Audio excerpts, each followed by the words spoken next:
We are so thankful that you have come today to celebrate with us the 170th anniversary of the founding of the United Brethren in Christ ministry in Franklintown, Pennsylvania.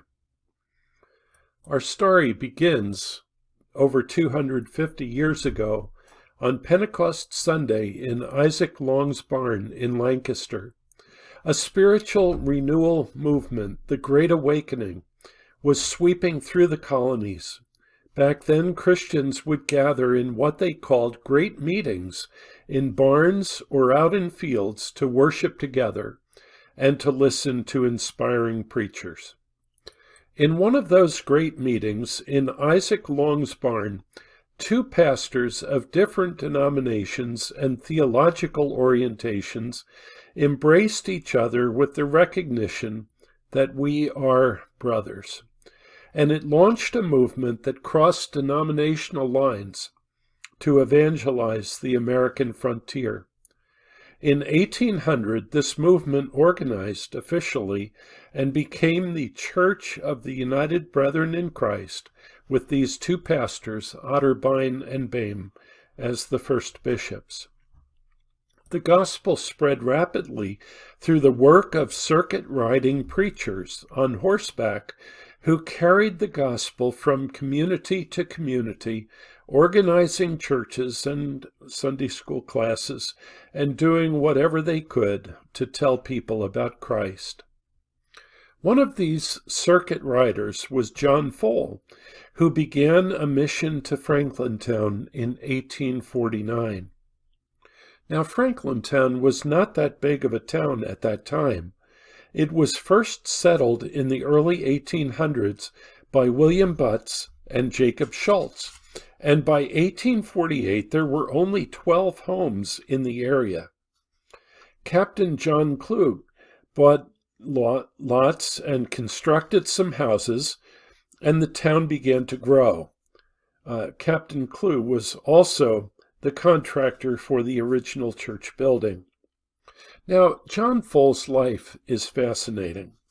He grew up on a farm near Chambersburg. At age 17, he was converted, and within an hour of his conversion, led his father to a saving knowledge of Jesus. Within days, he had led other workers on their farm and neighbors to Jesus. And so his pastor recommended that he attend Gettysburg Seminary.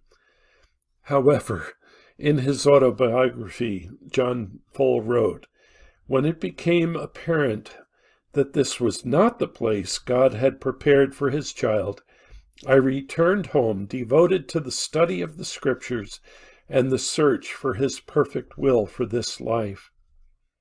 And so John Full organized prayer meetings in his neighborhood, and then felt a call to the mountains of western Pennsylvania in the Huntington area, sharing the gospel from cabin to cabin and preaching whenever opportunities opened.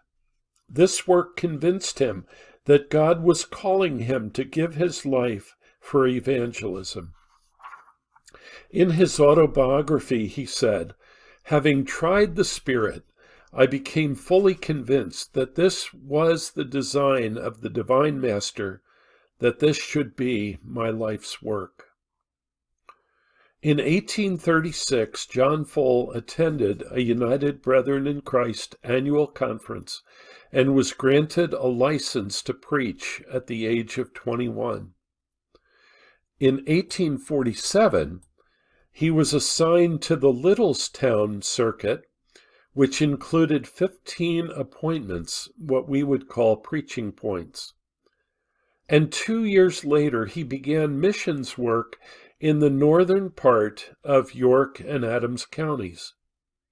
At conference that year, he reported 32 appointments and 10 organized classes. The conference decided to divide the circuit into two, and all appointments north of the York-Chambersburg Pike became the Franklin Circuit, and Reverend Full was assigned. By 1850, Reverend Full reported 19 appointments, 3 organized churches, and 99 members in the Franklin Circuit.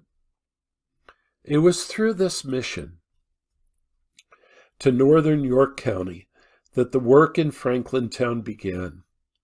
2 men, Michael Kinter and Abram Lau, first opened their homes for places of worship.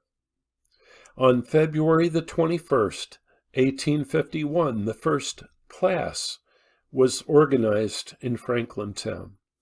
And on December 23rd of 1851, the first church building was dedicated at a cost of $1,000.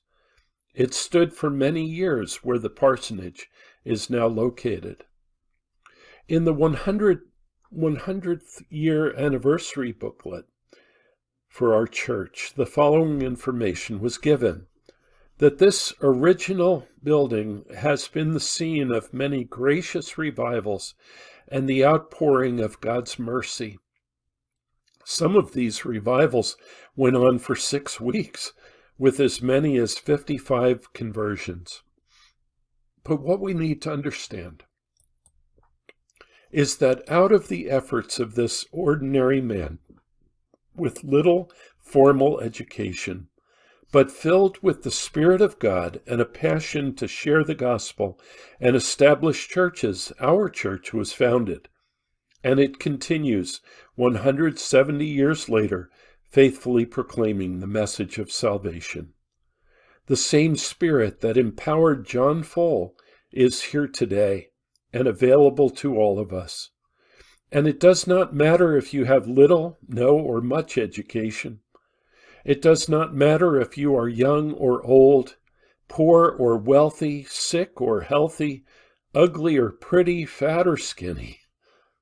God can use every single one of us to accomplish His unique purposes for our lives. May it be so.